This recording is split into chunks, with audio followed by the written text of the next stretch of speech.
Good evening, friends. This is PK Sagar and you are watching our YouTube channel RR Academy Firozabad. तो friends, आज का video आपके लिए बहुत ही ज़्यादा इम्पोर्टेंट होने वाला है क्योंकि ये मैंने आप लोगों की विशेष डिमांड पर वीडियो बनाया है। और आज की वीडियो में हम बात करने वाले हैं एक बहुत ही इम्पोर्टेंट प्रैक्टिस सेट की। जी हाँ दोस्तों, हमारा जो प्रैक्टिस सेट है वो महज एक प्रैक्टिस सेट न होकर बहुत सारे क्वेश्चंस का एक संकलन हो जाता है, जिसमें एक क्वेश्चन ही 10 क्वेश्चंस के बराबर आपको मार्क्स दिलाने की क्षमता रखता है। तो आप देखते रहिए हमारे चैनल को और बने रहिए वीडियो के साथ में। लेकिन वीडियो को शुरू करने से पहले मैं आप लोगों से सिर्फ इतना ही कहना चाहूँगा कि अगर आपने अभी तक हमारे चैनल को सब्सक्राइब नहीं किया है तो पहले आप हमारे चैनल को सब्सक्राइब कर लीजिए तथा बेल आइकन को भी दबा लीजिए, जिससे कि आने वाली जितनी भी इम्पोर्टेंट वीडियो होंगे उनका नोटिफिकेशन आप तक आ जाएगा। लेकिन एक चीज़ और है, आप लोग वीडियो देख लेते हैं लेकिन चैनल को लाइक नहीं करते और कमेंट करना भूल जाते हैं। तो आपको वीडियो जैसा भी लगता है, अच्छा लगता है तो अच्छा कमेंट करेंगे और अगर बेकार लगता है तो आप बेकार कमेंट कर सकते हैं, बट किसी भी तरीके का फीडबैक हमें ज़रूर दीजिए, जिससे हमें पता तो पड़े कि आप लोगों को वीडियो आखिर कैसा लग रहा है। और इसके साथ में मैं आप लोगों को ये भी बताना चाहूँगा कि हमारे कुछ अदर कोर्सेज भी हैं जो चैनल पर अवेलेबल हैं, आप उनको भी फॉलो कर सकते हैं। हमारे यहाँ पे UP TET, C TET, KBS, DSSSB तथा यूपी TGT, यूपी PGT और जो साथ में आने वाली सबसे बड़ी जो वैकेंसी है उसका नाम है सुपर टेट। जी हाँ, ये यूपी टेट के बाद में तुरंत ही आने वाली है और इसकी प्रिपरेशन भी चैनल पर शुरू हो गई है। तो अगर आप भी करना चाहते हैं UP TET, C TET, KBS, super TET etcetera etcetera, जो भी भर्ती में आप भाग लेना चाहते हैं, आप उनके लिए हमारे चैनल को सब्सक्राइब कर सकते हैं।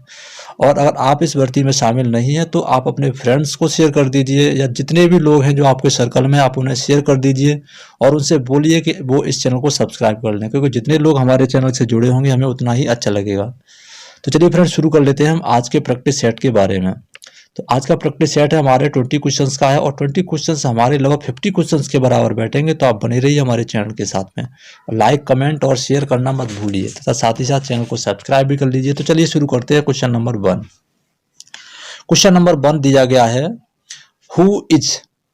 Who is angel that has a large role in the finishing chapter of Paradise Lost? जी हाँ फ्रेंड्स, Paradise Lost जो यानी कि क्रिएशन है, जो वर्क है, उसको फिनिश करने में यानी इसका जो कंक्लूजन निकालने में सबसे ज़्यादा इम्पोर्टेंट रोल किसने निभाया है, वो कौन सा एंजल है जिसने इम्पोर्टेंट रोल निभाया है। तो बात कर लेते हैं सबसे पहले हम इसकी कि ये पैराडाइज लॉस्ट क्या है। तो फ्रेंड्स, ये जो पैराडाइज लॉस्ट है, ये पैराडाइज लॉस्ट क्या है, ये एक ईपिक है और इसको लिखा किसने है, जॉन मिल्टन ने। ध्यान देना, इसको लिखा है जॉन मिल्टन ने। Paradise Lost is an epic poem in blank verse. ये ब्लैंक वर्स में लिखी गई है by the 17th century English poet John Milton. The first version published in 1667। ध्यान देना इस चीज को, इसका जो पहला वर्जन था वो 1667 में पब्लिश्ड हुआ था। ये 2 बार पब्लिश्ड हुआ था। जब पहला वर्जन इसका पब्लिश्ड हुआ था तब इसमें 10 बुक्स थी, ओके। और जब इसका सेकंड वर्जन पब्लिश्ड हुआ था तब इसमें 2 बुक्स और अरेंज कर दी गई थी और इसका जो सेकंड वर्जन था वो पब्लिश्ड हुआ था 1674 में। तब इसमें टोटल जो बुक हो गई थी वो 12 बुक हो गई थी। तो आई थिंक कि आपको ये क्वेश्चन अच्छा लगा होगा। चलिए चलते हैं हम अगले क्वेश्चन के बारे में। अगला क्वेश्चन है हमारे सामने, question number 2। Saturn's name before he fell from heavens was. जो शैतान था, देखिए ये क्वेश्चन भी ध्यान देना, सैटर्न आया है, Saturn is a character in paradise lost, यानी पैराडाइज लॉस्ट में ही एक करेक्टर है सैटर्न, जिसे शैतान बोलते हैं। तो शैतान का नाम जब उसे स्वर्ग से निकाल दिया गया था तो स्वर्ग से निकालने से पहले उसका जो नाम था वो क्या था। ऑप्शन नंबर है हमारा वीचलबब, और दूसरा है माइकल, तीसरा है लूसीफर और फोर्थ है बिलियल। तो इसमें से कौन सा इसका नाम था? तो इसका जो राइट ऑप्शन है वो है Lucifer. Option number C is the correct answer. चलिए चलते हैं नेक्स्ट क्वेश्चन पर। क्वेश्चन नंबर 3 है हमारे सामने, जिसमें पूछा गया है when did John Galsworthy get Nobel prize. देखिए क्वेश्चन है नोबेल प्राइज के ऊपर। तो ये पूछा गया है कि जॉन गाल्सवर्दी को नोबेल प्राइज कब दिया गया था। तो बात कर लेते हैं हम, 1921 दिया गया है, 1932 दिया गया है, 1945 और 1938। तो इसमें जो राइट ऑप्शन है वो है ऑप्शन नंबर बी। 1932 में जॉन गाल्सवर्दी को एक नोबेल प्राइज दिया गया था। लेकिन जब बात नोबेल प्राइज की है तो ये भी पूछा गया है, यानी ये भी क्वेश्चन आ सकता है कि नोबेल प्राइज जो दिया गया है वो किस चीज़ के लिए दिया गया है, कुछ तो किया होगा उन्होंने जब उन्हें नोबेल प्राइज दिया गया है। तो यहाँ पे मैं बात करता हूँ कि जो नोबेल प्राइज है ये इनको दिया गया था for is distinguish art of narration. उनकी जो आर्ट ऑफ नरेशन थी बहुत ही बेहतरीन थी, इसलिए उनको दिया गया था। Which takes its highest form in the Foresight saga. जी हाँ, इनको जो नोबेल प्राइज दिया गया था वो दिया गया था द फोरसाइट, ध्यान देना इस चीज का, सॉरी एक सेकेंड, द फोरसाइट सागा। अब देखिए, अब बात कर लेते हैं कि ये द फोरसाइट सागा क्या है। The Foresight saga is a series of 3 novels. क्या है ये? 3 नोवेल्स की सीरीज है, उसमें 2 इंटरन्यूल्स भी शामिल हैं। ओके, तो चलिए आगे चलते हैं हम अगले क्वेश्चन की तरफ। अगला क्वेश्चन है हमारा, what is Angelo's reaction at receiving the Duke's position. Question है हमारा, एंजेलो को जब ड्यूक की पोजीशन मिल जाती है तब उसका जो रिएक्शन है वो क्या होता है, उसकी जो प्रतिक्रिया है वो क्या होती है। तो यहाँ पर कैरेक्टर आया है, यानी नाम आया है एंजेलो। अब ड्यूक की पोजीशन एंजेलो को किस कहानी में मिलती है, किस कहानी से ये संदर्भित हो सकता है। तो यहाँ पे मैं बताना चाहूंगा कि Angelo is a character in Shakespeare's play Measure for Measure. ध्यान देना, मीजर फॉर मीजर, ये शेक्सपियर का एक प्ले है। इस प्ले में ही इसका जो कैरेक्टर है एंजेलो वो आया है। ओके फ्रेंड्स, अब मीजर फॉर मीजर के बारे में थोड़ी सी बात कर लेते हैं, क्योंकि क्वेश्चन तो इसके ऊपर भी आ सकता है। तो मीजर फॉर मीजर जो प्ले है वो एक तरीके की कॉमेडी है, और इसको लिखा गया था 1603 से लेकर 1604 तक इसको लिखा गया था। ओके, 1604 तक लिखा गया था, और इसका जो पब्लिकेशन हुआ था वो फर्स्ट फोलियो में हुआ था, और 1623 में हुआ था। ये चीज़ आपको याद रखनी है क्योंकि क्वेश्चन इसमें आते रहते हैं। तो ये हो गया हमारा मीजर फॉर मीजर जो कि शेक्सपियर का प्ले है उसके बारे में। अब बात कर लेते हैं हम एंजेलो के बारे में कि एंजेलो का रिएक्शन क्या होता है जब उसको ड्यूक की गद्दी मिल जाती है। ठीक है, तो ड्यूक की गद्दी कैसे मिलती है इसके बारे में थोड़ी सी बात कर लेते हैं। तो Angelo is a character in Shakespeare's play Measure for Measure. This play centred around the fate of Claudio. एक कैरेक्टर और एक क्लैडियो, CLAUDIOU, इस कैरेक्टर के ऊपर ये पूरी कहानी चलती है। तो centred the fate of Claudio who is arrested by Lord Angelo. Lord Angelo के द्वारा क्लैडियो को गिरफ्तार कर लिया जाता है। और जो लॉर्ड एंजेलो है वो है क्या, यानी जो एंजेलो है वो है क्या। This is a temporary leader of Vienna. Angelo is left in charge by Duke. ध्यान देना कि एंजेलो जो है उसको इंचार्ज बना के छोड़ दिया जाता है किंगडम का ड्यूक के द्वारा। जो ड्यूक होता है यानी राजा होता है, रियल में जो राजा है वहां का, उसके द्वारा इसको इंचार्ज बना दिया जाता है किंगडम का। Who pretend to leave town but instead dress the friar to observe the going on his absence. कहने का मतलब मेरा ये है कि ड्यूक है उसने उसको गद्दी देने का बहाना कर दिया है कि मैं इस शहर को छोड़ के जा रहा हूँ और तुम इस शहर को देखिए। और वो क्या करता है, वो अपने आप को एक फकीर के वेश में ढाल लेता है, बदल लेता है, जिससे कि वो ये देख सके कि आखिर क्या चल रहा है। तो जब उसको गद्दी मिल जाती है एंजेलो को, तो उसका रिएक्शन क्या होता है, क्वेश्चन हमारे सामने ये है। तो he is glad for the power. जी नहीं, ये क्वेश्चन सही नहीं है, ये आंसर सही नहीं है। He secretly think he will better than Duke, ये भी नहीं सोचता है वो। He is humbled by the power. Yes, the right option is option number C, he is humbled by the power. उसे शक्तियां प्रदान कर दी जाती हैं, उसके पास भरपूर पावर आ जाती है। आंसर हमारा 4th नंबर का ये सही है। ओके, अब बात कर लेते हैं हम क्वेश्चन नंबर 5 के बारे में। Who convinces Isabella to advocate for her brother. देखिए ये क्वेश्चन भी, क्वेश्चन नंबर जो 5 है हमारा, क्वेश्चन नंबर 5 भी इसी से रिलेटेड है। इस वाले क्वेश्चन का जो प्ले है मीजर फॉर मीजर, उसी से रिलेटेड है। ये इशबेला है, इशबेला इसी में आई है। ओके, मीजर फॉर मीजर में। तो क्वेश्चन हमारे सामने ये है कि who convince Isabella to advocate for her brother. उसका जो भाई है जिसका नाम क्या है, क्लेडियो, उसके भाई का नाम क्या है, क्लेडियो, जिसको गिरफ्तार कर लिया जाता है किसके द्वारा, लॉर्ड एंजेलो के द्वारा। तो ऐसा कौन सा व्यक्ति है जो इशबेला को इसलिए समझाता है कि वो अपने भाई की क्या करे, वकालत करे। ऐसा कौन सा व्यक्ति है? तो ऐसा व्यक्ति है ल्यूसियो। कौन है वो? आंसर इसका सही है ल्यूसियो। ओके, अब बात कर लेते हैं हम ल्यूसियो के बारे में, क्योंकि अगर ल्यूसियो के ऊपर क्वेश्चन आ जाता है तब आप इसका आंसर क्या देंगे। अगर क्वेश्चन यही आ जाए कि ल्यूसियो कौन है तो आपके सामने आंसर क्या होगा। तो मैं यहाँ पे ये बताना चाहूंगा कि Lucio is a flip lighted minded young man interested in tossing off a quip then that of justice, friendship और हॉनेस्टी। कहने का मतलब मेरा ये है कि लूसियो एक हल्के दिमाग वाला युवक है। कैसा है? हल्के दिमाग का, जो न्याय, दोस्ती या ईमानदारी की तुलना में एक चुटकी लेने से अधिक दिलचस्पी रखता है। कहने का मतलब है उसे न्याय, दोस्ती, ईमानदारी इनमें कम दिलचस्पी है। हालांकि इशबेला को अपनी कठिनाइयों से अवगत करा के क्लोडियो की सहायता करने के लिए वो आता है, लेकिन जब एंजोलियो से गुहार लगाती है कौन, इशबेला, तो वो क्या करता है, वो एक चीफ लीडर की तरीके से अपनी भूमिका का आनंद लेता है, खुश रहता है।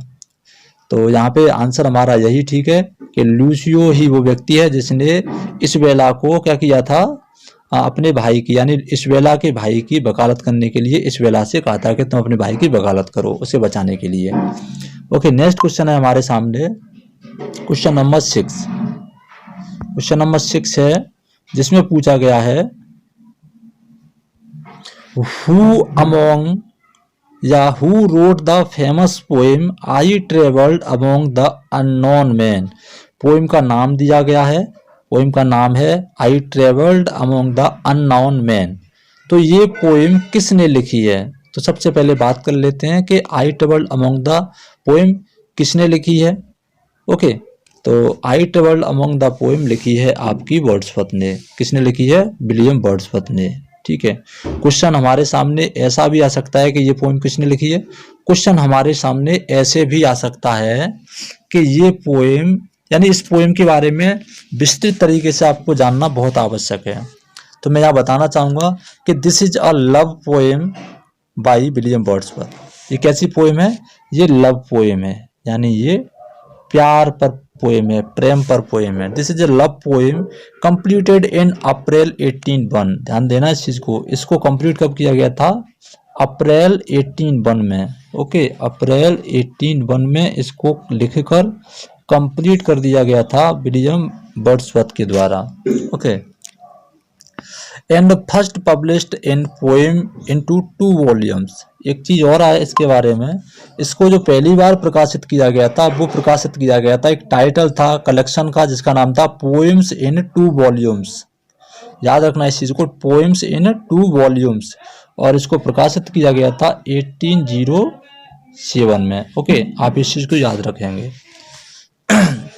चलिए नेक्स्ट क्वेश्चन है आपके सामने, what does Wordsworth tell his friend to stop doing in the tables turned. देखिए यहाँ एक पोएम का नाम दिया गया है टेबल्स टर्नेड। ये एक पोएम है टेबल्स टर्नेड। तो टेबल्स टर्नेड पोएम में वर्ड्सवर्थ अपने फ्रेंड को क्या करने से मना करता है, यानी क्या काम कर रहा होता है इसका फ्रेंड जो वो मना करता है, stop to doing by Wordsworth. Okay friends, तो मैं यहाँ पे बताना चाहूँगा कि इस पोएम के बारे में आपको डिटेल में पढ़ने के लिए आप मेरे चैनल की प्लेलिस्ट में चले जाइए, वहाँ पे इसके बारे में पूरी की पूरी वीडियो मैंने बना रखी है। ओके, तो इस क्वेश्चन का जो राइट आंसर है वो आंसर है रीडिंग। उसके फ्रेंड रीड कर रहे थे तो उसने रीडिंग करने के लिए उसे मना किया था। ओके, तो थोड़ा सा फिर से एक बार देख लेते हैं, कुछ इसमें कुछ रह तो नहीं गया है अभी बताने के लिए। जी हाँ, थोड़ा सा एक चीज बताना चाहूंगा मैं कि जो टेबल्स टर्नेड है, ओके, तो ये पोएम लिखी कब गई थी। क्वेश्चन ये भी आ सकता है कि टेबल टर्नेड है वो पोएम कब लिखी गई थी। तो मैं यहाँ पे बता देता हूँ कि ये पोएम लिखी गई थी 1798 में।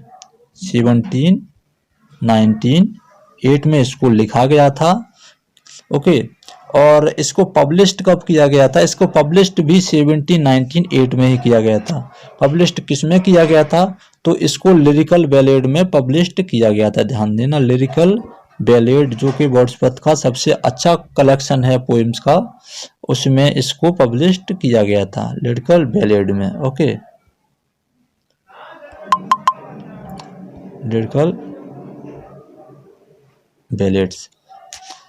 तो चलिए अब चलते हैं हम क्वेश्चन नंबर 8 की तरफ। क्वेश्चन नंबर 8 है हमारे सामने, an imaginary name assumed by an author for disguise is called. एक ऐसा नाम जो कि काल्पनिक हो, जो किसी राइटर के द्वारा धारण कर लिया गया हो, उस नाम को क्या कहते हैं? तो ये बहुत अच्छा क्वेश्चन है, अक्सर आता रहता है। तो इसका जो आंसर है वो है सूडोनेम। ओके, सूडोनेम को बोलते हैं इमेजिनरी या काल्पनिक नाम, जिस नाम के साथ में कोई राइटर अपनी कहानी या कविता लिखा करता है। जैसे आपका एक राइटर है जॉन गाल्सवर्थी, जिसका जो नाम है वो है सिंजॉन। ओके, सूडोनेम है सिंजॉन। क्वेश्चन नंबर 9 में दिया गया है कि choose the correct figure of speech, choose the correct figure of speech in the following sentence. The camel is the ship of the dessert. ये एक लाइन है, इस लाइन में हमें बताना है कि इसमें कौन सा फिगर ऑफ स्पीच है। तो मैं यहाँ बताना चाहूँगा कि यहाँ देखिए, the camel is the ship of the dessert. जो ऊंट होता है वो रेगिस्तान का जहाज होता है। तो ऊंट की जो कंपैरिजन की गई है, कैमल की जो कंपैरिजन की गई है, वो किससे की गई है? शिप से की गई है, तुलना की गई है। लेकिन तुलना के लिए यहाँ पे न तो लाइक आया है, ओके, ना सो आया है, और ऐसे कोई वर्ड नहीं आया है जो यानी कि तुलना करने के लिए यूज किया जाता है, ना ही इसमें एज आया है। तो मैं यहाँ पे ये बताना चाहूँगा कि ऐसी कंडीशन में जब लाइक, शो और एज आ जाते हैं तब तुलना की जाती है, तब उसको बोलते हैं हम सिमिली। क्या बोलते हैं? सिमिली। तो ऐसी कंडीशन तो है नहीं है, तो ये सिमिली तो नहीं है। ओके, तो अब जब ऐसी कंडीशन होती है, जब ऐसे वर्ड नहीं आते तब उसको बोलते हैं हम मेटाफोर। ओके, तो इसका जो राइट ऑप्शन है वो क्या है? मेटाफोर। मेटाफोर की जो डेफिनेशन होती है वो होती है a metaphor is a figure of speech in which two object are compared, जिसमें दो चीजों की तुलना की जाती है, बट द वर्ड्स, कौन कौन से वर्ड्स होते हैं? Like, as, so are not use, यानी लाइक, एज, सो को हम यूज नहीं करते हैं, तो मेटाफोर होता है। अगर लाइक, सो और एज का यूज कर लेते हैं वो क्या हो जाएगा? सिमिली हो जाएगा। ओके फ्रेंड्स, तो इसका जो राइट ऑप्शन है वो है option number A. Question number 10 की तरफ चलते हैं। A speech which is delivered without any previous preparation is called. बिना किसी पूर्व तैयारी के कोई स्पीच डिलीवर्ड की जाती है, उस स्पीच को हम क्या कहते हैं? तो उस स्पीच को बोलते हैं हम एक्सटेम्पोर। ओके, ये लर्न करने वाली चीजें, आप इसको लर्न कर सकते हैं आसानी से। इसके बाद नेक्स्ट क्वेश्चन है आपका क्वेश्चन नंबर 11। फ्रेंड्स, आप हमारे चैनल को सब्सक्राइब करना मत भूलिए, तथा साथ ही साथ इसको आप शेयर कर दीजिए जितने लोगों में कर पाएं, और उनसे विशेष रूप से बोलिए कि वो इस चैनल को सब्सक्राइब कर लें, क्योंकि हमारे साथ जितने ज़्यादा लोग जुड़ेंगे हमें उतना ही अच्छा लगेगा। क्योंकि हम आप लोगों से और कुछ तो नहीं मांगते, सिर्फ इतना चाहते हैं कि आप फीडबैक देते रहें और जितना ज़्यादा हो सके लोगों को हमसे जुड़वाते रहें। तो क्वेश्चन नंबर 11 की तरफ चलते हैं हम। लाइक, कमेंट और शेयर करना मत भूलिए। कि who is the heroine of the Shakespeare's play Hamlet. Shakespeare का प्ले है हैमलेट, इसके बारे में आप अच्छे तरीके से जानते हो, बहुत ही फेमस प्ले है हैमलेट प्ले। ओके, तो इसमें जो हीरोइन है उस हीरोइन का नेम क्या है? तो इस नाटक में जो हीरोइन है वो है ऑफेलिया। बात कर लेते हैं हेमलेट के बारे में कि हेमलेट क्या है। तो Hamlet is the longest play of William Shakespeare. ये विलियम शेक्सपियर का सबसे लंबा नाटक है और इसको लिखा गया था 1599 से लेके 1601 तक इसको कंप्लीट करने में लग गया था टाइम। इसके बाद में इसको जो पब्लिश किया गया था वो क्वार्टो एडिशन में पब्लिश किया गया था। ध्यान देना, क्वार्टो एडिशन जो कि पब्लिश किया गया था 1603 में। ओके, 1603 में इसको पब्लिश किया गया था। नेक्स्ट क्वेश्चन है क्वेश्चन नंबर 12। क्वेश्चन नंबर 12 में देखते हैं कि why is the speaker shed in lines written in early spring. यहाँ पर एक वर्क का नाम दे दिया गया है lines written in early spring. तो सबसे पहले तो हमें यही जानना पड़ेगा कि lines written in early spring क्या चीज़ है। तो हम इसको बताते हैं कि lines written in early spring is a poem written by William Wordsworth. ध्यान देना, इसको वर्ड्सवर्थ ने लिखा है इस पोएम को। Okay, Wordsworth. और इसको लिखा कब है इसके बारे में भी थोड़ी सी बात कर लेते हैं। इस पोएम को लिखा गया था 1798 में। वर्ड्सवर्थ की मोस्टली पोएम 1798 के समथिंग लिखी गई हैं और इसको 1798 में ही पब्लिश कर दिया गया था लिरिकल वैलिड में, जो मैंने पहले ही बताया। मोस्टली पोएम इसकी लिरिकल वैलिड में पब्लिश्ड है। कुछ लूसी नाम की सीरीज है, उसमें इसकी पोएम्स लिखी गई हैं। ओके, तो अब बात कर लेते हैं हम क्वेश्चन नंबर 13 की। तो क्वेश्चन नंबर 13 में दिया गया है कि the Winter's Tale is Shakespeare's, यानी एक वर्क है जिसका नाम है विंटर्स टेल्स। विंटर्स टेल्स, तो विंटर्स टेल नाम का जो वर्क है वो शेक्सपियर का कैसा वर्क है, क्या चीज है वो। तो यहाँ पे सबसे पहले हमें यही पता करना है कि विंटर्स टेल जो है वो कैसा वर्क है। तो विंटर्स टेल क्या है, एक प्ले है जिसको शेक्सपियर ने लिखा है और इसको पहली बार प्रकाशित किया गया था फर्स्ट फोलियो में 1623 में। ध्यान देना, कब किया गया था, 1623 में। इसके बाद में हमने क्वेश्चन नंबर 12 का आंसर नहीं दिया है आपको। जी हाँ, तो क्वेश्चन नंबर 12 का जो आंसर है जिसमें दिया गया कि why is the speaker shed in lines written in early spring. तो ये तो मैंने बता दिया कि इसको वर्ड्सवर्थ ने लिखा है और 1798 में इसको लिखा गया है। तो इसका जो सही आंसर है वो क्या है, इस पोएम में स्पीकर यानी कि वर्ड्सवर्थ ने जो अपना जो स्पीकर बनाया है पोएम में वो क्यों दुखी है, किस बात के लिए परेशान है। तो वो परेशान है because human don't enjoy the nature, क्योंकि लोगों ने प्रकृति का आनंद लेना बंद कर दिया है। ओके फ्रेंड, तो क्वेश्चन नंबर 12 का आंसर जो है वो ऑप्शन नंबर ए है। क्वेश्चन नंबर 13 पे चलते हैं हम। द विंटर्स टेल जो है वो शेक्सपियर का क्या है, एक नाटक है। और क्या चीज है ये नाटक में, नाटक में ये कॉमेडी है। ध्यान देना, और क्वेश्चन आ जाता है कि किस टाइप का नाटक है, तो कॉमेडी है और इसको लिखा गया था 1623 में। आप इस चीज को लर्न कर लेंगे। चलिए आगे चलते हैं हम क्वेश्चन नंबर 14 की तरफ। क्वेश्चन नंबर 14 में दिया गया है कि William Shakespeare's Measure for Measure is a. William Shakespeare का जो मीजर फॉर मीजर है वो क्या है, विलियम शेक्सपियर का मीजर फॉर मीजर है वो क्या है। तो ये भी क्या है, कॉमेडी है। ध्यान देना, क्वेश्चन नंबर 14 का जो आंसर है वो कॉमेडी है। और अभी जो हमने बताया था विंटर्स टेल वो भी कॉमेडी है, लेकिन कुछ राइटर्स उसको रोमांस भी बोलते हैं। अब विलियम शेक्सपियर का मीजर फॉर मीजर आया है तो इसमें बात कर लेते हैं कि मीजर फॉर मीजर क्या है। वैसे तो मैं इसके बारे में शायद क्वेश्चन नंबर 1 में ही बता चुका हूँ। ओके, तो आप उसे देख लेना एक बार फिर से रिमाइंड करके कि मीजर फॉर मीजर क्या है। Measure for Measure is a play written by William Shakespeare. तो ये एक कॉमेडी है। क्वेश्चन नंबर 15 की तरफ बात करते हैं। The title of Wordsworth first poetic volumes. Wordsworth का जो पहला पोएटिक वॉल्यूम है उसका नाम क्या है, तो उसका नाम है descriptive sketches. Okay, question number 16 की तरफ चलते हैं। क्वेश्चन नंबर 16 में दिया गया है which of the following sentence has the transitive verb. देखिए टीजीटी के एग्जाम में आपका 50% इंग्लिश लिटरेचर से आएगा और 50% आपका इंग्लिश ग्रामर से आएगा।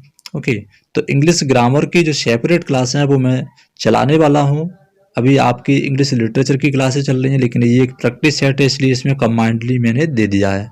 तो बहुत अच्छा क्वेश्चन है, ट्रांजिटिव वर्ब पे आपको अच्छा क्वेश्चन मिल जाता है। तो इसमें दिया गया कि कौन सा सेंटेंस है चारों में से जिनमें आपका ट्रांजिटिव वर्ब है। तो ही रन्स वेरी फास्ट, वो बहुत तेज दौड़ता है। तो इसमें ट्रांजिटिव वर्ब नहीं है। देखिए मैं यहाँ पे शॉर्ट में समझा देता हूँ 1 मिनट में कि ट्रांजिटिव और इंट्रांजिटिव वर्ब को आप कैसे पहचानेंगे। ऐसा वर्ब जिसका दिए गए सेंटेंस में ऑब्जेक्ट है तो वो एक ट्रांजिटिव वर्ब है, और ऐसा वर्ब जिसका ऑब्जेक्ट नहीं है तो वो एक इंट्रांजिटिव वर्ब है। ऑब्जेक्ट है या नहीं इसका पता लगाने के लिए हम व्हाट या whom हम जोड़ देते हैं उस वर्ब के आगे जिस वर्ब का हमें पता लगाना है। जैसे इसमें दिया गया है रन, अगर रन के आगे हमने जोड़ दिया वाट रन, क्या दौड़ता है, तो इसका आंसर हमारे सामने नहीं होगा।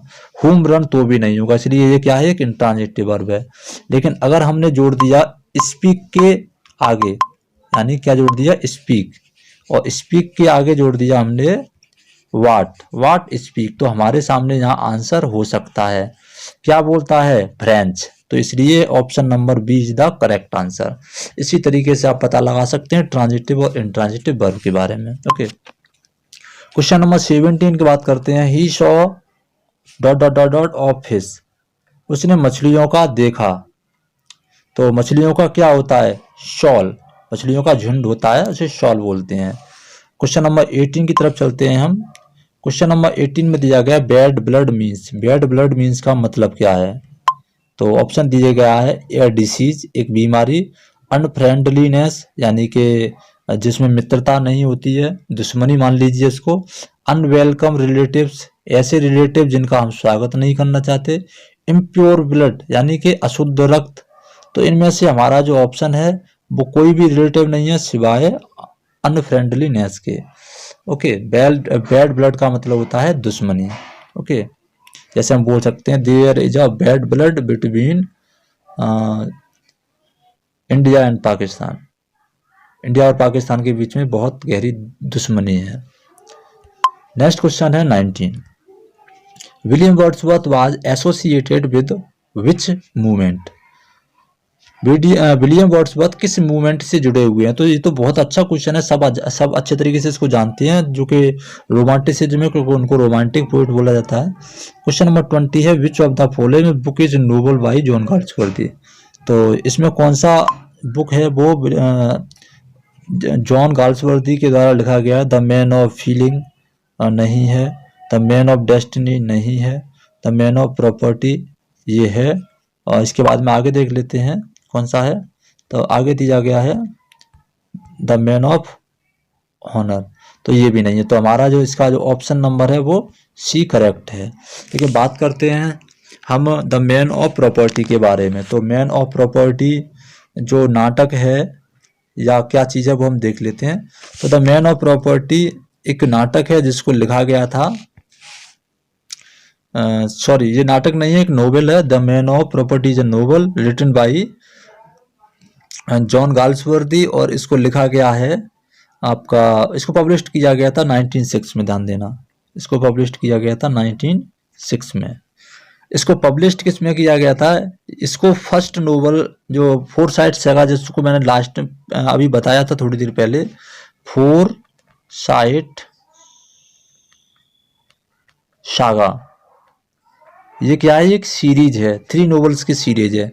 ये द मैन ऑफ प्रॉपर्टी इसका पहला नोवेल है। ओके, तो इसको पब्लिश किया गया था द मैन ऑफ प्रॉपर्टी को 1906 में। और मैं बात कर लूँ अगर इसकी द फोरसाइट सागा की, तो इसको पब्लिश किया गया था 1922 में। देखिए दोनों की डेट अलग अलग है। द मैन ऑफ प्रॉपर्टी की बात कर रहा हूँ तो 1906 में, और द फोरसाइट सागा की बात कर रहा हूँ तो 1922 में। इससे रिलेटेड एक अच्छी और बहुत अच्छी जानकारी ये है कि इसी नोवेल की जो सीरीज है फोरसाइट सागा, इसी में डिस्टिंगाइज आर्ट ऑफ नरेशन के लिए जॉन गाल्सवर्दी को नोबेल प्राइज दिया गया था 1932 में। आप इस चीज़ को याद रखें। तो फ्रेंड्स, आई होप कि आपको वीडियो बहुत अच्छी लगी होगी, और अगर आप हमारी वीडियो को थोड़ा सा भी प्रमोट करना चाहते हैं, और अगर आपको लगता है कि आपके लिए थोड़ा सा भी हार्ड वर्क किया है, तो प्लीज़ चैनल को सब्सक्राइब कर दीजिए, शेयर कर दीजिए, सभी से मुंह से बोल दीजिए कि आप इस चैनल को सब्सक्राइब कर लीजिए, और वीडियो पे कमेंट करना मत भूलिए, साथ ही साथ लाइक का बटन दबा दीजिए और नोटिफिकेशन बेल को ऑन कर लीजिए, जिससे आने वाली सभी वीडियो आप तक पहुँच जाएँ। तो आज की वीडियो में इतना ही, मिलते हैं हम नेक्स्ट वीडियो के साथ, तब तक के लिए जय हिंद, जय भारत।